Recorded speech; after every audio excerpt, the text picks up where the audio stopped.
नमस्कार मंडळींनो, तुमचे मनापासून पुन्हा एकदा खूप खूप स्वागत आहे. चला तर आज मी तुम्हाला दीप अमावस्याविषयी माहिती सांगणार आहे. आषाढ महिन्यातील शेवटचा दिवस म्हणजे दीप अमावस्या. त्या दिवशी दीपांची पूजा केली जाते.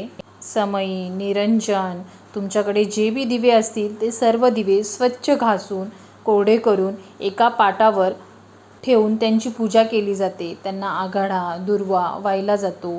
मनोभावाने दीप लावून पूजा करून गोडाचा नैवेद्य दाखवला जातो. जो बी आपण आषाढ महिन्यामध्ये नैवेद्य करतो तो नैवेद्य बनवून नैवेद्य दाखवला जातो. व तुमच्या घरामध्ये लहान मुले असतील तर त्यांच्यासाठी कणकेचे दिवे बनवून दिव्यांना ओवाळून झाल्यानंतर लहान मुलांना याच दिव्यांनी ओवाळले जाते. यातलाच एक दिवा उत्तर दिशेला पितृदेवांना पण लावला जातो.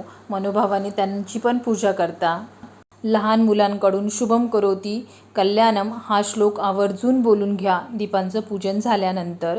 चला तर पूजा मांडणी कशी करायची ती बघूया. हे बघा, आपण एक पाट घेतलाय. पाटावर एक लाल वस्त्र टाकून घेऊया. पाटाच्या भोवती रांगोळी काढून घेऊया. तुम्हाला जशी बी रांगोळी काढायची आहे तुमच्या आवडीनुसार तुम्ही पटपट काढू शकता. आपली सर्व रांगोळी काढून झाली आहे. सर्वप्रथम आपण आता पाटावर समई ठेवून घेऊया. लक्ष्मी दीप ठेवून घेऊया. तुमच्याकडे जे बी दिवे असतील ते तुम्ही देवासाठी लावत असाल ते सर्व दिवे ठेवून घ्या. ठेवून झाल्यानंतर सर्व दिव्यांना गंध लावून घेऊया. अक्षदा वाहूया. अक्षदा वाहून झाल्यानंतर आघाडा घेतलाय, दुर्वा घेतली आहे, फूल घेतलंय. एक एक करून सर्व दिव्यांना वाहून देऊया. या पद्धतीने सर्व दिव्यांना आता आपण आघाडा, दुर्वा, फुलं वाहून दिले.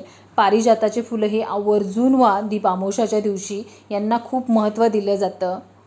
एक कापसाचा हळदी कुंकवाचं वस्त्र बनवून घेतलंय. आता ते आपण एका दिव्याला वाहून देऊया. या पद्धतीने तुम्हाला पाहिजे असेल तर सर्व दिव्याला वाहू शकता किंवा एक जरी वाहिलं तरीही चालेल. व आपण आता दीप प्रज्वलित करून घेऊया. दोन्ही पण दीप प्रज्वलित करून झाल्यानंतर अगरबत्ती पेटवून घेऊया व मनोभावाने पूजा करून घेऊया. या पद्धतीने व्यवस्थित ओवाळून घ्या दिव्यांना. शुभम करोतीचा श्लोक आवर्जून बोला. तुम्ही जेव्हा बी दिवा लावशाल तेव्हा शुभम करोतीचा श्लोक या दीप अमावस्याला बोललाच गेला पाहिजे. आपण कणकेचे दिवे बनवून घेतले. तुमच्या घरामध्ये जितके बी मुलं असतील त्याचा प्रत्येकाचा एक एक दिवा बनवून घ्या व एक पितृदेवाला पण बनवून घ्या. ह्याच दीपांनी सर्व दीपांना ओवाळून घेऊया. या पद्धतीने ओवाळून झाल्यानंतर त्याच दीपांनी तुमच्या मुलाचे औक्षण करून घ्या. त्याला पण ओवाळून घ्या. त्यांच्याकडनं शुभम करोती हा श्लोक आवर्जून बोलून घ्या. बोलून झाल्यानंतर आपण जो बी नैवेद्य बनवलेला आहे आषाढ महिन्यामध्ये तो नैवेद्य दिव्यांना दाखवून घेऊया. तुमचे जे बी कुलदैवत असतील त्याचं नाव घेऊन नैवेद्य दाखवून द्या. या पद्धतीने दीप अमावस्याला दीपांचे पूजन करून नैवेद्य दाखवून लहान मुलांना कणकेच्या दिव्याने ओवाळले जाते.